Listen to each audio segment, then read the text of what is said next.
Jeffa, comparison tayo. Dito sa dito sa sardinas na mabenta sa tindahan namin. So, i-compare natin siya dito sa Saba. So, yung ingredients niya, tignan natin.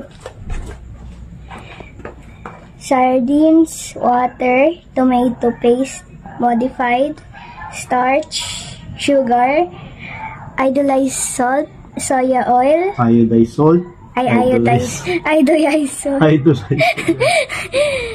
Flavor enhancer, spices. Nasaan eh? Spices and natural food color. And parang wala naman siyang wala siyang kinaiba sa ingredients. Dito naman tayo sa nutrition facts. Number of servings per container, 3. Amount per serving, so 50 calories. Calories from fat, 18. Total fat, saturated fat, trans fat. So, mag-same din yung dito nila.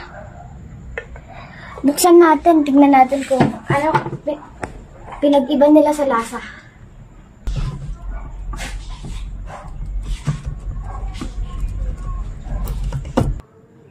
Sarap ng mga pagkain ng mga pusa. Yan, Team Jeffa, natignan na natin yung pagkaiba nila dito sa ingredients at nutrition facts. So, na-compare na natin yung nutrition facts at yung ingredients. Dito naman tayo sa loob kung ano pinagkaiba nila. So, yan. Excited na si Jasper. Oh. Mas malaki. Huh? Yung kulay nila medyo nagkaiba. Mas madark itong Saba kaysa sa Rose Bowl.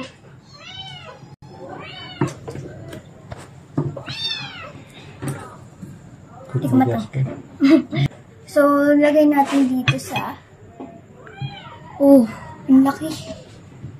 Sino yan? Kay Rose Bowl. At kay Saba naman.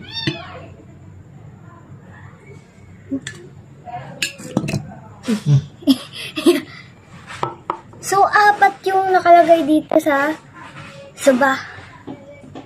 Pero mas malaki yung fish na nakalagay sa Rose Bowl.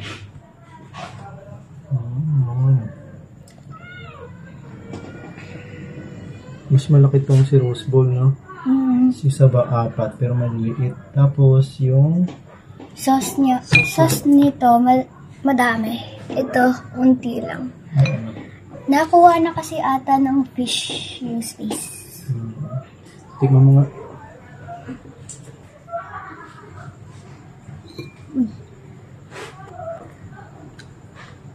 Masarap.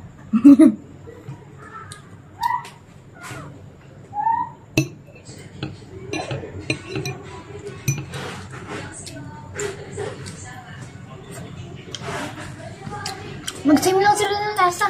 Yes, ang lasa. Pero malaki lang to, no? Malaki. Tapos ito, maliliit siya. Pero parang, maliit lang to. So, what's your grade? So, pag naubos na yung Rose Bowl niyo sa bahay, pwede na kayo dito sa Saba. Sardines hindi yung banana. So, kung sakaling na ubusan kayo ng Rose Bowl at wala na kayong mahanap, pwede kayo sa Saba.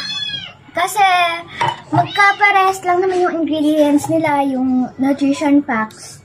At, kaso, mas malaki lang yung sardines dito sa Rose Bowl kaysa sa Saba. Pero, dalawa silang masarap. So, kung gusto niyo bumili na itong Saba, so, andun lang down below yung link. So, order na!